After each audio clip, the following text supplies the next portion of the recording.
우리 오늘 본문은 여러분들 많이 아시는 본문이라 생각이 듭니다. 예수님이 어떠한 일들을 처하셨죠? 예수님이 사탄에게 시험을 받으시는 장면이죠. 그런데 우리 공교롭게도 그 타이밍이 세례를 받으신 그 바로 직후라는 것입니다. 우리 읽지 않았지만 누가복음 3장 21절 22절 말씀 보시면 이 예수님이 세례를 받으시는 장면이 나와요. 우리 성경책에 있으신 분들은 앞장 좀 보셔서 보시면은 예수님께서 세례를 받으실 때 어떤 일들이 일어나냐? 이 하늘이 열리고 성령이 이 비둘기 같은 형체로 그 위에 강림하시고, 그리고 심지어 하늘로부터 어떤 음성도 납니다. 너는 내 사랑하는 아들이라, 내가 너를 기뻐하노라 하면서 하나님의 음성까지 들리게 되죠. 이 구절이 어떤 구절이냐면, 여러분들 삼위일체란 말 아시죠? 성부, 성자, 성령. 이 삼위일체 하나님에 대해서 근거 구절로 제시되는 몇 안 되는 구절 중 하나입니다. 그것을 볼 때 예수님께서 세례를 받으시는 이 장면이 어떠한 장면이에요? 성부, 성자, 성령이 하나의 연합됨을 보여주시면서 이 성자 예수 그리스도가 이 사명을 감당하기 앞서서 공생의 전에 이 세례를 받으시면서 그를 사랑하고 그를 기뻐하는 이 성자 예수님의 마음, 또 그 비둘기가 막 강림해서 형체처럼 드러나는 것처럼 충만하신 그 하나님의 성령의 임재, 이 성부, 성자, 성령의 세 삼위의 환상의 하모니와 트리오가 펼쳐지는 아주 최고의 클라이막스라는 장면이 바로 이 세례를 받으시는 장면인 것이죠. 그런데 문제는 무엇이냐? 그 직후에 바로 예수님이 시험을 받게 된다는 것입니다. 참 시험을 받게 되신 타이밍이 참 절묘하지 않나요, 여러분? 참 크고 풍성한 은혜의 자리가 있을 때 그 후에 바로 시험의 자리로 가는 것은 어쩌면 우리들의 일만은 아닌 것 같아요. 오늘 나오는 예수님도 그러한 일들을 경험하셨다는 것입니다. 또 성경에 이런 많은 일들이 있죠. 우리 제자들도 이 변화산에서 이 하나님의 영광스러움을 크게 만끽하고 그분의 영광스러움을 참여했던 경험들을 가지고 산 아래로 내려가야만 하는 그들의 운명들, 그리고 또 우리 엘리야도 은혜의 자리에서 바알 선지자들을 이겼던 숱한 경험 뒤에 찾아왔던 많은 이 침체와 또 다른 유형의 시험들, 우리들도 그러한 삶이 여러분들에게 아마 지속될 거라 생각이 듭니다. 우리 겨울 수련회를 시작해서 또 은혜의 현장들을 우리가 마음껏 누리고, 또 많은 은혜의 연장선들, 또 많은 예배와 금요철야와 또 하트기도회, 다양한 또 우리 소그룹 모임 ST 시간, 다양한 은혜의 연장들을 우리가 이음줄처럼 쭉 이어왔지만, 이 커다란 은혜가 동반되고 우리 가운데 풍성하게 와닿을수록 우리 가운데 반드시 이 은혜의 사명자로 거듭나기를 또 거부하는 그런 시험의 자리들이 반드시 동반이 된다는 것이죠. 여러분들이 좀 마주한 요즘 시험의 거리들은 무엇이 있습니까? 우리 캠퍼스 이제 개강 예배 시즌을 맞이해서 우리 캠퍼스도 함께 돌아다니면서 또 여러분들의 마음을 또 나누고 또 함께 힘과 격려가 되는 시간들을 가졌던 축구 주간이 이번 주 지난주 기간이었던 것 같은데, 여러분들 개강하고 분주함에 또 밀린 이 경건 생활도 있지 않으십니까? 또 캠퍼스의 삶이 주는 이 특유의 그 경쟁 문화, 또 미래에 대한 불안함들, 또 비교하는 이 문화들 속에서 휩쓸렸던 우리들의 마음들, 여러분 갈피를 잡고 계신가요? 또 우리 직장에 다시 출근하며 또 많은 선택의 순간에서 고민했던 일들, 또 많은 양심의 앞에서 또 거리낌을 제어했던 순간들, 내가 그리스도인 됨으로 지금 잘 살아가고 있는가, 또 순간순간 의심했던 또 순간들, 또 우리 취업을 준비하시는 분들, 또 내 삶의 값어치가 어떠한가, 나의 가치를 자꾸만 묻는 이 이력서에 많은 질문들, 또 자꾸만 나의 어떤 점수를 묻는 시험 테스트들, 이 일들 앞에서 내가 이대로 괜찮은 것인가, 기억 없는 싸움들을 해나갈 때마다 이것이 우리의 저마다의 시험의 문제로 자리 잡을 수 있다는 것입니다. 그래도 위로가 되는 것은 예수님도 그 직후에 시험을 받았다는 게 좀 우리가 한편으로 위로가 되지 않으신가요? 세례를 받으시고 본격적인 공생의 사역이 시작되기 전에 이 은혜로 풀로 충전하시고 어느 때보다 이 자신감 있는 상황이지 않았을까요? 그런 예수님에게 사탄은 이 40일 동안 이 쫄쫄 굶주리신 예수님 앞에 나타나서 어떤 유혹을 제안하느냐? 돌이 떡이 되게 할 것을 유혹하며 시험하셨다는 것이죠. 여러분, 이 시험의 의도가 무엇이었을까요? 굉장히 저는 이 시험을 보면서 아주 유치하다는 생각이 들었습니다. 이 돌을 떡으로 바꿔서 먹으라, 얼마나 이 만유의 주인이신 예수님 앞에서 이 시험의 거리가 얼마나 유치해 보입니까? 이 철저히 육신의 연약함 앞에서 넘어가도록 유혹하는 시험이었을까요? 제가 만약에 사탄이었다면 한낱 떡을 바꾸라고 요청하지 않았을 것 같습니다. 더 좋은 산의 진미들, 더 좋아하는 음식들, 더 맛있는 정갈한 음식들로 도로 그런 음식으로 바꿔라 라고 주문하지 않았을까? 한번 설교를 준비하면서 그런 재미있는 상상을 해보기도 했는데요. 이 예수님에게 마귀가 했던 시험을 제가 자세히 보면서 그 돌이 떡이 되게 하라는 이 말 앞에 붙는 이 전제가 있다는 것을 발견했습니다. 그 앞에가 무엇이 붙냐면 이 만일 하나님의 아들이거든. 이 영어 성경으로 보시면 이 if라는 이 단어가 붙어 있어요. if 아시죠? if절, if I were. 예. 그 내가 뭐뭐라면 이런 구절들 영어 시간에 배우셨을 겁니다. 이 사탄이 예수님 앞에서 이 예수님도 자신이 성자 예수님이라는 이 자식이 분명히 계신 분이셨죠. 우리 복음서에 보시면 내가 하나님의 아들이라 당당하게 선포하시잖아요. 그렇게 바른 자의식이 있었던 하나님 앞에서 네가 만약 하나님의 아들이거든 가정법을 제시한다는 것이죠. 이게 굉장한 도발 아닙니까? 이 예수님 앞에서 네가 만약에 하나님의 아들이거든 돌이 떡이 되게 하라. 이 사탄의 전략이 무엇일까 가만히 묵상하면서 오히려 이 사탄은 이 예수님의 육신에 대한 부분을 공격하기보다 그 인성 자체를 거부하려는 시험이 아니었을지 그런 생각이 들었습니다. 이 하나님의 아들로서 너에게 신성이 있으니 이 돌 하나쯤 떡이 되는 건 아무 일 아니잖아. 지금 너는 하나님의 아들이니 네가 지금 인성으로 겪는 이 배고픔과 주림들 그거 너 하나님의 신성을 가지고 돌 하나를 떡으로 바꾸는 거 너 할 수 있잖아. 만일 네가 하나님의 아들이거든 그렇게 한번 해보면 어떻겠어? 이런 유혹으로 우리 예수님께 질문을 던졌다는 것이죠. 가만 보면 사탄은 예수님의 그 인성에 대한 도전이 아니라 이 신성에 대한 도전이었던 것입니다. 떡을 먹게 하는 것이 목적이 아니라 돌이 떡이 되게 하는 그 기적을 행하는 자체를 그것을 두고 이 시험을 던졌다는 것이죠. 이 시험은 굉장히 교묘합니다. 왜냐하면 구원 사역에 있어서 이 가장 중요한 것 중 하나가 무엇이냐? 바로 예수님의 인성입니다. 인성. 완전한 인간이 되셔야만 우리를 대표할 수 있죠. 완전한 신성만 계셨다면 우리를 대표할 수 없었습니다. 완전한 인성이 있으셨기 때문에 우리를 대표하시고 우리의 죄를 짊어질 수 있는 이 대속자로서의 의미가 있으셨던 거예요. 이 사탄은 철저히 육신으로 계셨던 예수님을 유혹해서 이 구원 사역을 이뤄내지 못하도록 이 막는 이 시험의 최종적인 목표였다는 것이죠. 그런데 역시 우리 예수님은 돌을 떡으로 바꾸는 이 신성을 보이지 않으시죠. 철저히 인성이 되셔서 철저히 그 시험 앞에서 돌을 떡으로 바꾸시지도 아니하시고 사탄의 말에 어떤 반박도 하지 않으십니다. 왜냐하면 구원 사역에 있어서 지금 예수님은 보내어 주신 이 땅에서의 이 사명, 이 공생에서의 인성을 가지고 살아내는 이 사역이 이 자신의 중요한 사명임을 너무나 분명하게 깨닫고 계셨기 때문입니다. 사탄의 유혹은 내가 하나님의 아들이라면 신성을 자극해서 네가 인성임을 잊게 만들고 하나님의 아들로 살아라. 너의 신성을 드러내어 살아라. 이 유혹들은 철저히 배고픔과 육신의 연약함에 놓인 예수님에게 그 육신이 주는 어려움과 아픔, 힘듦을 신적인 능력으로 극복해. 너의 육신을 거부해. 이런 유혹이었다는 것이죠. 이 구원 사역을 앞에 둔 예수님에게 인성을 포기하도록 이 자신의 지금의 상황을 이용해서 더 본질적인 부분들을 공략한 것입니다. 여러분 예수님의 입장에서 생각해 봅시다. 예수님이 배고픔에 대해서 느끼고 그것을 참는 것보다 더 큰 유혹이 무엇이었을까요? 예수님께서 신성을 가지셨음에도 불구하고 그 힘을 사용하지 않는 것이 더 큰 유혹이지 않겠습니까? 그 지점을 사탄은 교묘하게 공격한 것이죠. 여러분들이 예수님이에요?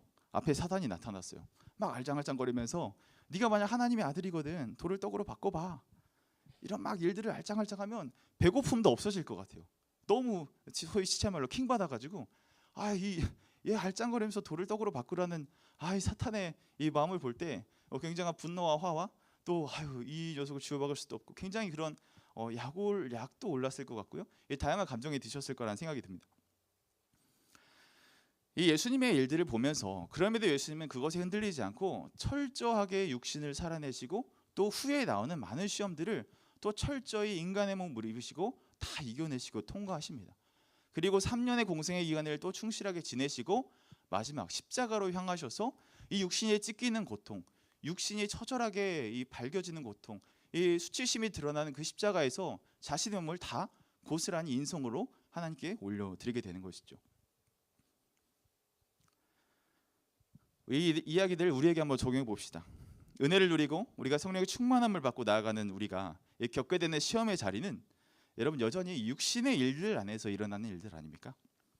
예수님이 겪으셨듯이 배고프고 또 줄이고 갈증이 나는 많은 일들과 같이 이 내 삶에서 은혜 받은 이후에 일어나는 일들은 지극히 육체적으로 느껴지는 현실적인 문제로 다가온다는 것입니다.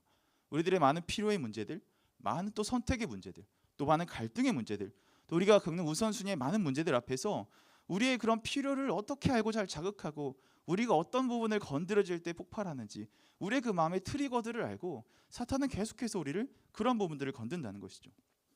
우리는 그러한 상황 앞에서 이 돌 같은 문제들이 떡으로 순식간에 바뀌는 이 드라마틱한 일들을 때론 기대하고 상상하기도 합니다. 혹은 그러한 마음으로 기도의 자리로 나가기도 하죠. 사탄도 그렇게 하나님의 아들이거든 예수님으로 충동했던 것처럼 우리가 일상의 육신으로 감내할 많은 일들 앞에서 더 신적인 일들, 더 영적을 보이는 일들, 순간 그것들로 도피하고 싶은 마음들이 우리 가운데 들 때가 있다는 것입니다. 그럴 때마다 우리를 동일하게 속이는 메시지가 무엇이냐? 너의 지금 처해 있는 육신의 일들을 잊고 신성한 일들, 신령해 보이는 일들, 너의 도피처로 숨어라. 빠른 요행을 찾아라. 예수님이 신적인 힘을 발휘하셔서 돌을 떡으로 바꾸시고 그렇게 이 문제를 빨리 해결할 수 있는 방법이 분명히 있기 때문에 그 일들로 너에게 도피해라. 너만의 그 도피성을 찾아서 그곳으로 들어가라 라는 유혹된 메시지들이 우리 가운데 들린다는 것이죠. 우리가 자기 십자가를 지고 어디든 이 선교적인 사명자로 살아가겠습니다. 이게 요즘 우리의 최고의 화두 아닙니까?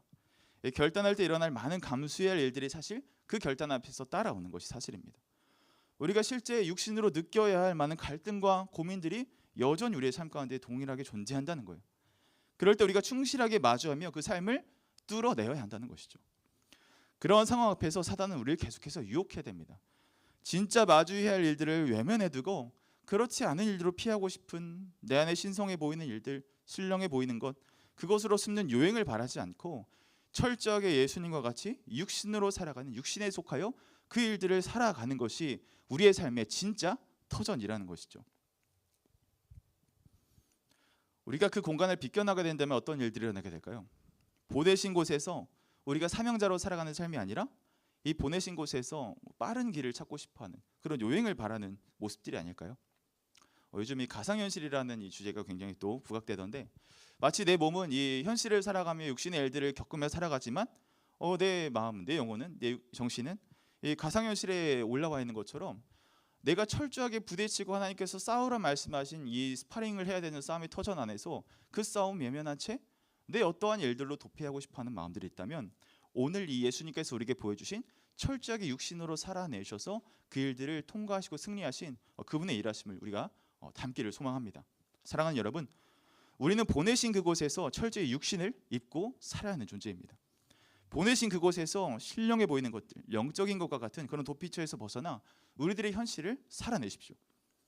우리 예수님은 육신에서 일어나는 일들, 그 외의 것으로 숨거나 피하지 않으셨습니다. 직접 그 문제와 충돌하시고 고스란히 그 문제를 감수하셨다는 것이죠.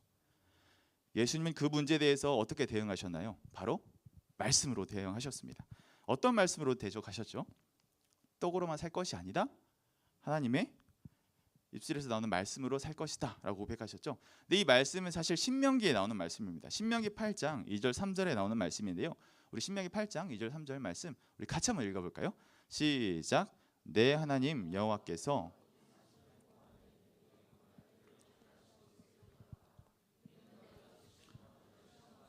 내 마음이 어떠한지 그 명령을 지키지 않는지 알려 하심이라.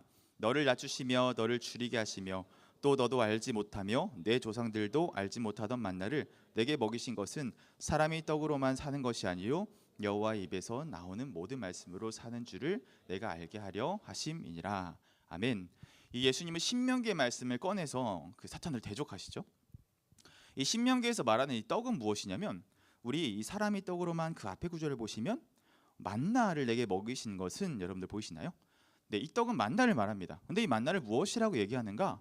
보시면 너를 낮추시며 너를 줄이게 하시며 또 너도 알지 못하며 내 조상들도 알지 못하던 만나를. 그러니까 굉장히 만나는 이변적인 사건이었다는 거예요. 너를 낮추시고 너가 줄이게 했던 그 광야의 시절을 살아가는 너희들에게 또 너희들도 알지 못하고 너희들의 조상들도 알지 못하는 전혀 새로운 이 은혜의 방편인 이 만나를 너에게 먹이신 것은 사람이 떡으로만 사는 것이 아니라 여호와 입에서 나오는 말씀으로 살게 될 것이다 라는 말씀인 것이죠.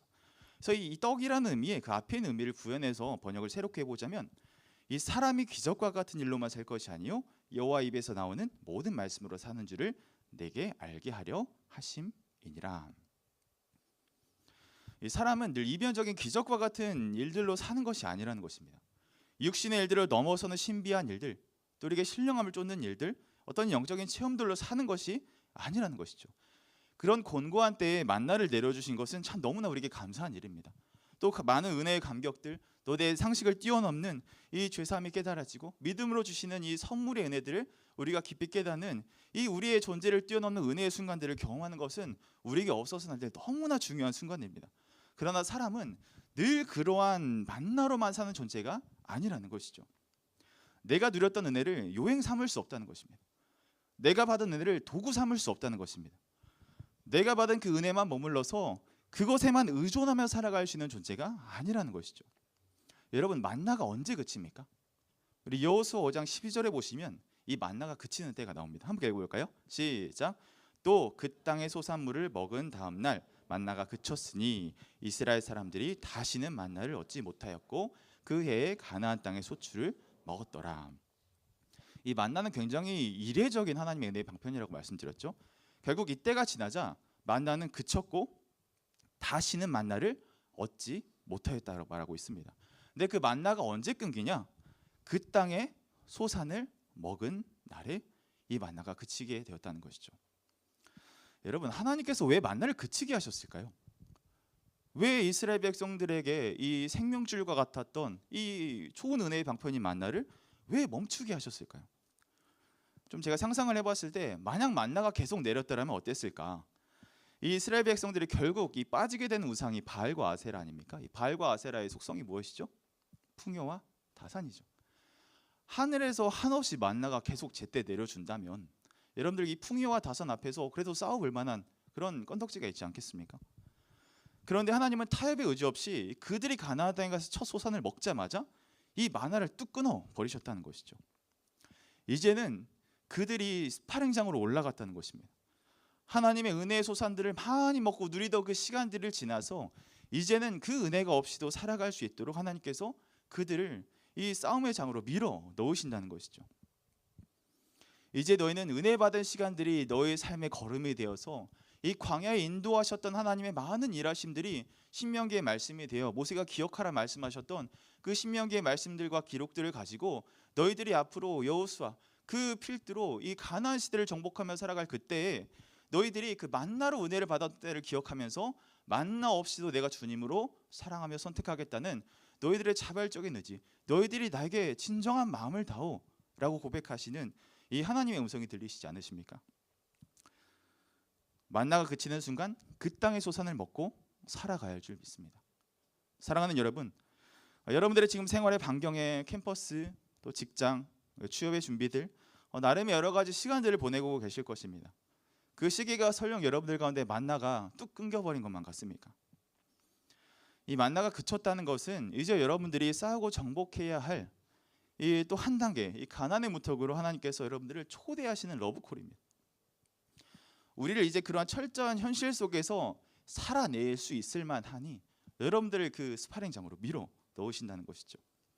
만나가 그친 이 은혜의 체험이 말라버린 것과 같은 이제 나에게 주어주신 사명의 터전 안에서 이제 내가 스스로 심고 가꾸어 먹을 것을 찾아야 하는 이 철저한 현실 앞에 놓여 있을 때 이 육신이신 예수님께서 이 육신을 떠나 신성의 개입을 바랬던 유혹을 뿌리치시고 철저히 육신으로 살았던 그 모습을 우리에게 보여주시는 것이죠. 주님은 그러한 우리들에게 보여주십니다. 그가 신성을 바라여 돌을 떡으로 충분히 바꿀 수도 있었지만 그 대신 신명의 말씀을 인용하시면서 여호와 입에서 나오는 그 말씀으로 너희들의 육신의 일들, 너희들이 겪는 이 많은 고충의 일들 능히 감당할 수 있어 라고 우리에게 보여주시고 친히 그 삶을 보여주신 것이죠.